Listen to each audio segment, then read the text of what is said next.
Howdy. Well, if you haven't guessed so far, the clue you're looking at are these casks or beer casks. Yes, these are Swiss rifles, the most famous neutral country on earth. And it's the Swiss Confederation, I must say. They have like 4 different languages.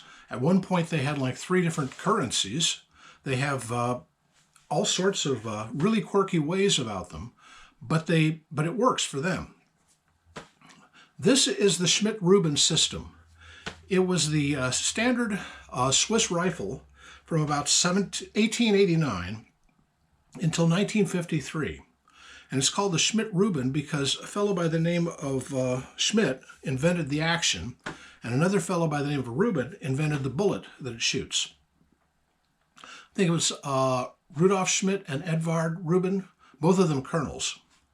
And this one here is actually a 1911 pattern, and this one is a famous K31. If you really want to know more about the history of the Schmidt Rubin, I would strongly suggest looking back through C & Arsenal's old archives for some very, very good history on it.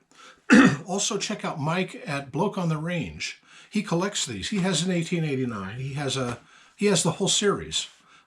He happens to be a Brit living in, he's from the UK, but he lives in Switzerland.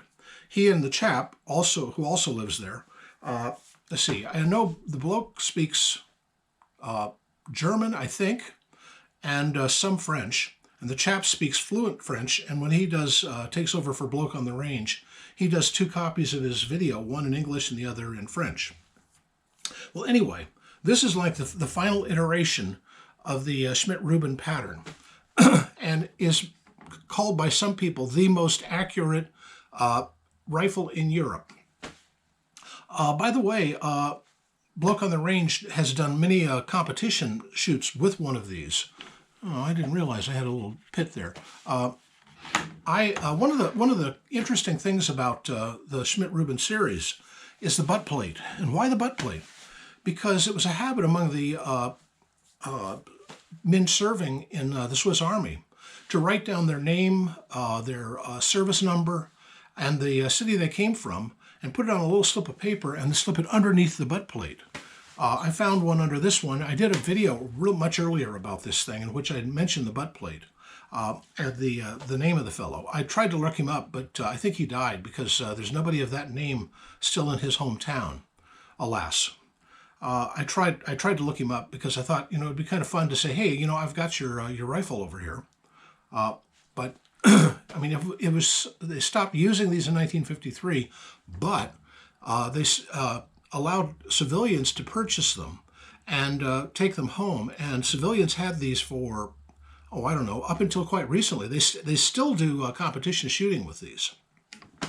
Incidentally, Rubin, who developed the cartridge, it originally started out, as I recall, a 7.53 by 52 or thereabouts, and finally culminated in the famous K11 cartridge, which is 7.5 by 55, which is a unfortunately Berdan primed, but other than that, the most superb military cartridge ever made. Period, bar none. It is.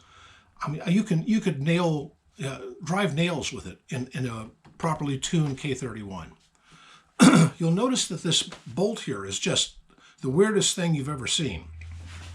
And the way it works is kind of interesting.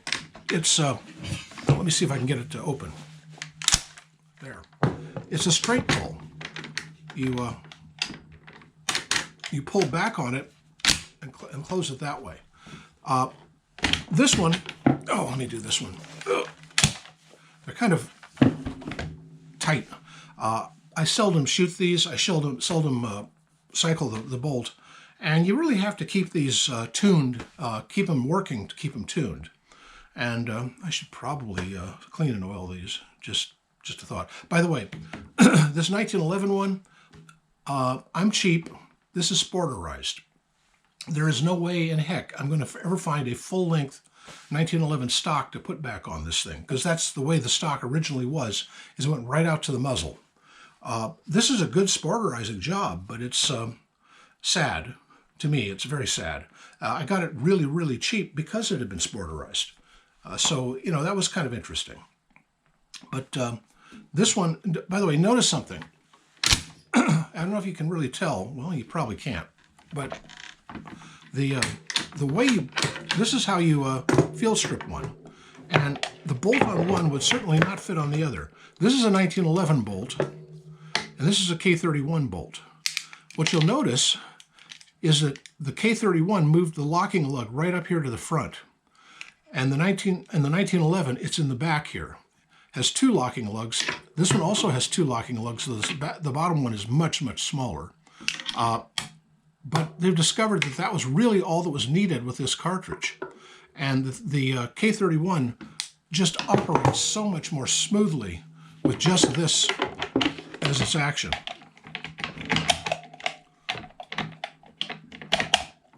Now, let me have it. Can't do it except like this. There. See if I can do this one.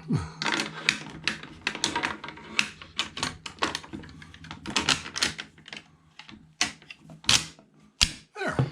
That one worked. And I'll dry fire them.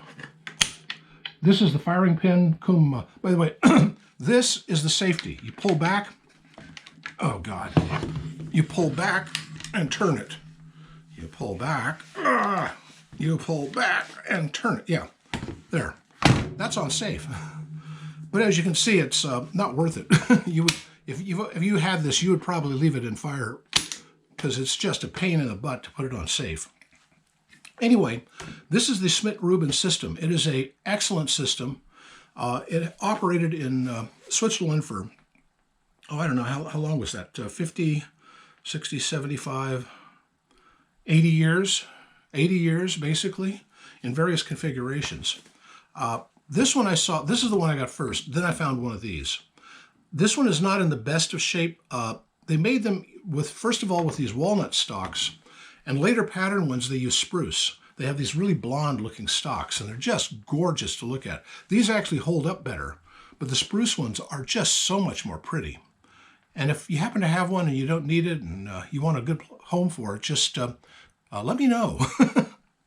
I've always wanted one, just 'cause. Anyway, that's all I got.